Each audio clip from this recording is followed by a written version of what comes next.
Luiz Cápio nasceu na cidade de Guaratinguetá, em São Paulo. Depois de fazer contato com algumas pessoas do Nordeste que moravam em território paulista, se sentiu atraído pela região e, em 1974, começou a trabalhar no semiárido como missionário franciscano. O nosso entrevistado de hoje é o bispo da Diocese de Barra, no município baiano de mesmo nome. Ele também atua nas questões sociais e ambientais na região semiárida, principalmente na defesa do Rio São Francisco. E o papo por aqui será sobre isso. Dom Luiz Cápio, seja muito bem-vindo à TV Caatinga. Muito obrigado, Wagner. É uma satisfação muito grande estar aqui com vocês em Petrolina, na residência do professor José, tomando esse cafezinho gostoso e, ao mesmo tempo, também conversando sobre assuntos importantes sobre o Rio São Francisco e sobre toda a problemática do nosso sertão relativo ao Rio São Francisco. Eu é que agradeço, não é, a oportunidade de poder estar aqui com vocês. Natural de São Paulo, o senhor se sentiu atraído pelo Nordeste ao ouvir falar sobre essa região. As suas impressões sobre esse local mudaram ao viver aqui? Qual a sua opinião atual? Olha, eu posso dizer que toda a minha vida foi aqui na região do Rio São Francisco, no semiárido brasileiro, no grande chamado Polígono das Secas. Eu sou natural de Guaratinguetá, São Paulo, e o que eu conhecia do Rio São Francisco era aquilo que a gente aprende na escola, não é? Aquilo que a gente aprende na escola. É o rio da unidade nacional, é um rio totalmente brasileiro, enfim, aquilo que a gente aprende no curso primário. Quando eu vim para a região do Rio São Francisco, propriamente dito, vim como missionário franciscano, porque conhecemos a história do Santo São Francisco, que quando ele tomou conhecimento da realidade da pobreza e dos necessitados, ele dedicou toda a sua vida aos pobres do seu tempo, não é? E eu sou franciscano, eu pertenço à Ordem dos Frades Menores e sempre me empolguei com essa atitude de São Francisco de deixar tudo para servir os pobres. Quando então eu vim para o Nordeste brasileiro com esse intuito de ser um missionário no meio das comunidades mais carentes e pobres do Brasil, hoje é bastante diferente, a gente chega em Petrolina, já é um grande centro. Então foi isso que me trouxe para esta região do Nordeste brasileiro. Mas naquela época, 45 anos atrás, a realidade era bem diferente, era muito diferente. E nós, então, fomos conhecendo o povo do Nordeste, fomos conhecendo melhor o Rio São Francisco e a importância que é o rio para a vida do povo, né? E eu aprendi isto com o próprio povo que foi me ensinando a valorizar o Rio São Francisco, né? Então foi o povo são franciscano que me ensinou, não é, a ter esse amor, esse respeito e lutar por essa bênção de Deus que é o nosso velho Chico. O senhor vem atuando com questões que envolvem o Rio São Francisco, a gente vai falar bastante sobre o rio, mas agora eu queria destacar a caminhada ou peregrinação que o senhor fez no ano de 1992, percorrendo mais de 2.000 quilômetros. Imagino que o senhor ouviu muitas histórias e descobriu muita coisa importante. O que mais te chamou a atenção nesse período? Decidimos, então, eu e mais um grupo de companheiros, não é? Decidimos fazer uma caminhada pelo Rio São Francisco, da sua nascente até a sua foz, que durou um ano, exatamente um ano, 365 dias. Saímos então da Serra da Canastra, que é o berço do Rio São Francisco, no dia 4 de outubro de 1992, né? 1992. Está fazendo já 27 anos. Nosso objetivo era também conhecer de perto os grandes causadores da morte lenta do Rio São Francisco. E tivemos essa oportunidade de conhecer in loco quais são os grandes problemas que estão acontecendo no Rio São Francisco, que gradativamente está levando o Rio São Francisco à morte, não é? E o terceiro grande objetivo é dizer à população que nós que somos os beneficiários do rio, nós devemos ser aqueles que devemos assumir a luta pela vida do rio. Se eu vivo do Rio São Francisco, somos nós, filhos do velho Chico, que devemos lutar para que ele tenha vida e continue tendo vida. Porque nós acreditamos que as mudanças vêm da base. Se a gente esperar de cima, a mudança de cima para baixo, ela nunca vai acontecer. Como realmente, se nós formos esperar do governo, seja estadual, os governos estaduais, seja o governo federal, meu Deus, não é? Nós nunca vamos ter uma solução para o nosso rio. Quem deve provocar a mudança deve ser a partir da base. Essa era a nossa fé e continua sendo, né? Então, é o povo que muda sua cabeça, o seu entendimento a respeito do seu rio, que vai assumir essa luta que deve ser de todos, não é? Para a preservação do rio.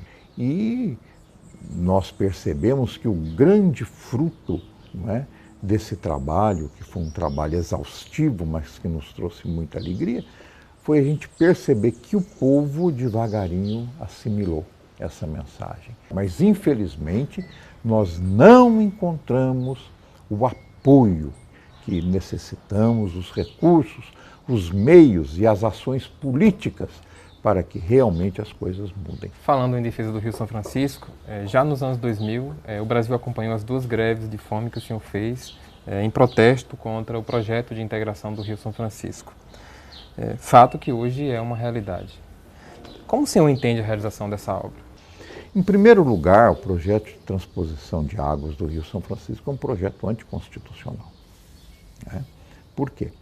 Porque na Constituição Cidadã de 1988 diz que todo recurso público aplicado em obras hídricas deve priorizar a dessedentação humana e animal. Essa é a prioridade nos investimentos públicos em obras hídricas. Então, se você tem um recurso, vai aplicar numa bacia, num rio, enfim, num açude, seja o que for, obras hídricas. A prioridade é a dessedentação humana e animal, né? Que a população tem acesso aos benefícios desses projetos com esses recursos e os animais, né? A natureza, a vida. Isso é constitucional, né?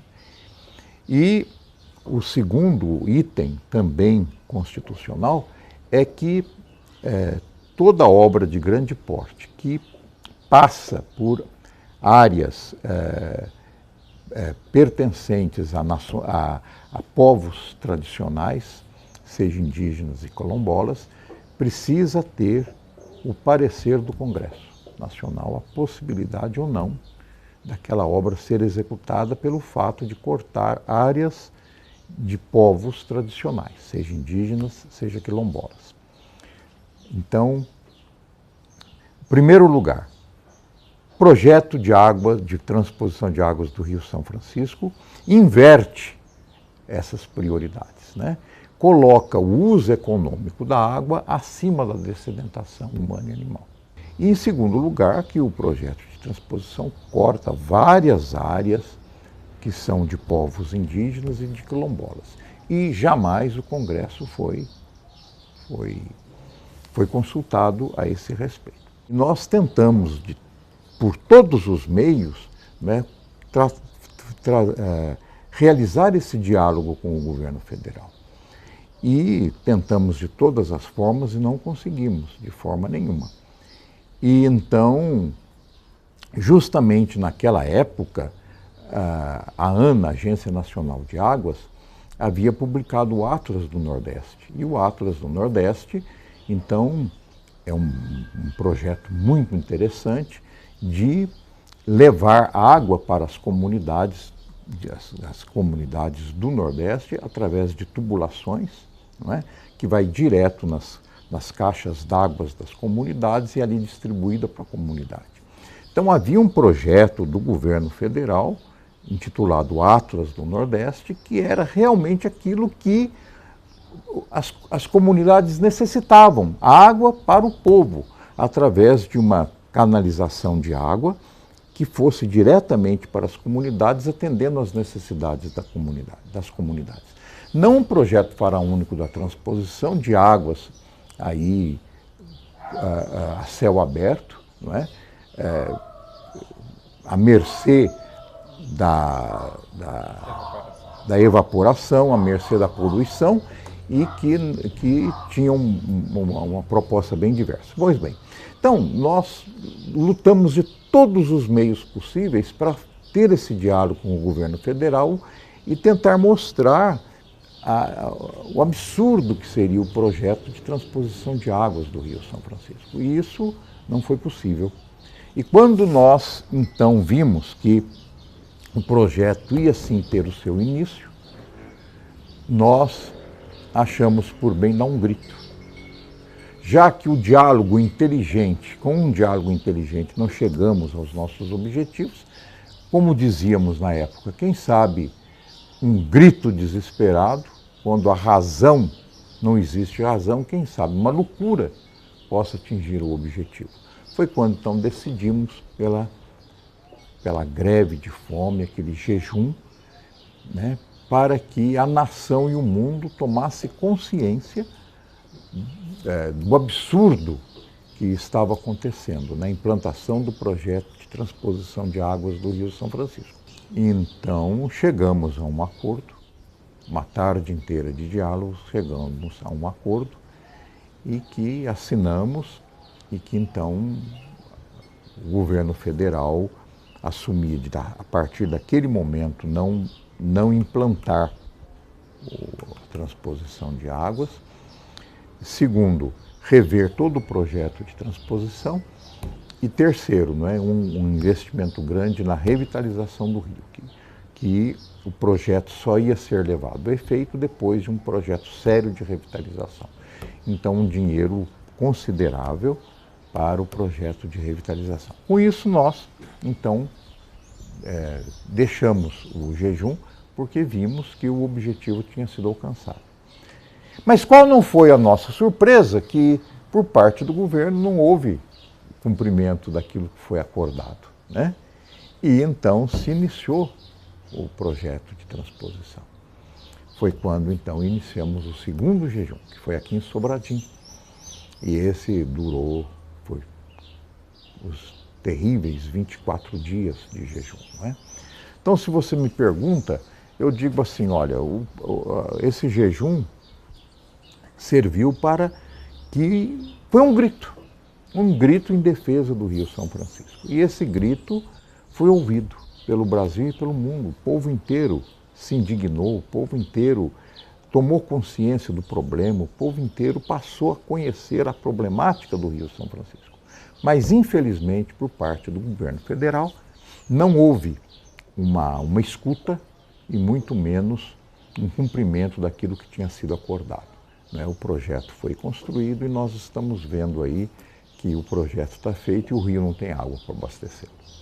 Atualmente a gente vive a incerteza sobre a chegada dos rejeitos da barragem de Brumadinho, em Minas Gerais, no Velho Chico.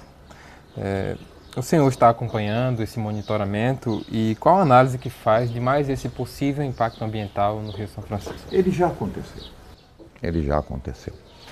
Nós não vemos no Rio São Francisco, como lá no Rio Paraupeba, a presença da lama, né?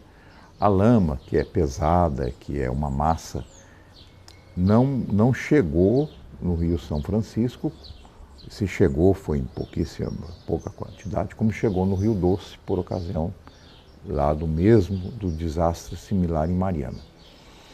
Então, a lama tóxica não chegou, mas todos os rejeitos químicos que vieram né, da barragem que quebrou, que se mistura com a água. E é impossível você então separar, né?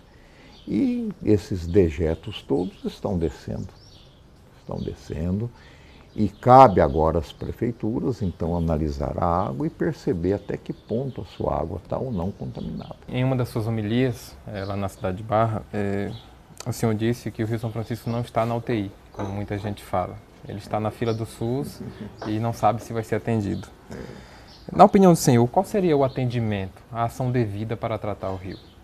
Eu diria que um primeiro ponto para um projeto de revitalização sério, primeiro ponto, é a reconstituição das nascentes, né? O Rio São Francisco tem milhares de nascentes, cada afluente com as suas nascentes. Todas essas nascentes são aquelas que garantem as águas do Rio São Francisco, né? O Rio São Francisco, bem diferente dos seus congêneres na América e no mundo inteiro, ele não nasce em geleiras.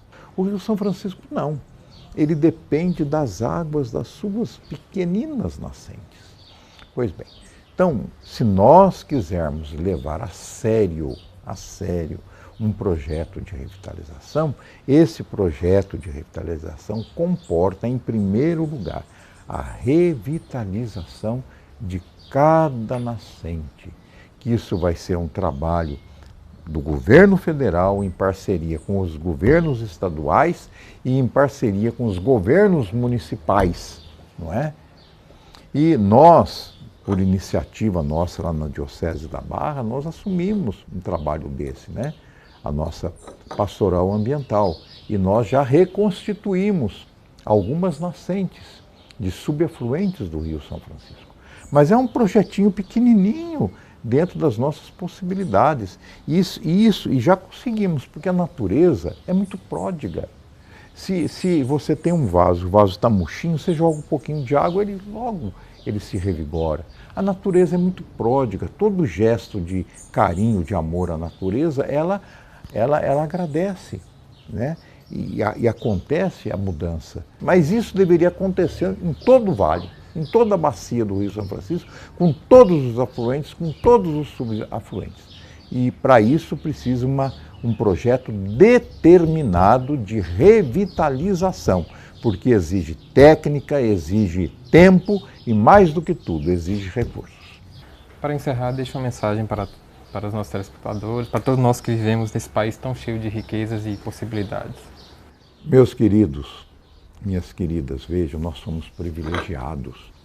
Nós moramos num Brasil, nossa pátria amada, né? Mas nós não podemos dormir em berço esplêndido, porque se nós dormirmos num berço esplêndido, vem outros e nos rouba essa riqueza toda que nós temos.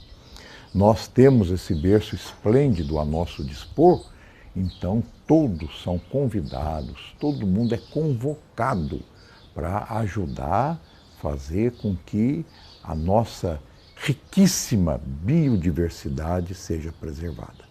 Se nós cuidarmos da natureza, assumirmos para nós as lutas em defesa da natureza, nós teremos vida e vida com abundância. Se nós não fizermos isso, nós e a futura geração vai sofrer muito por não termos cuidado da nossa casa comum. Dom Luiz, muito obrigado por aceitar nosso convite, por participar do nosso programa. Eu que agradeço. Obrigado. O Entre um Café e uma Prosa fica por aqui. TV Caatinga, a verdadeira imagem do sertão.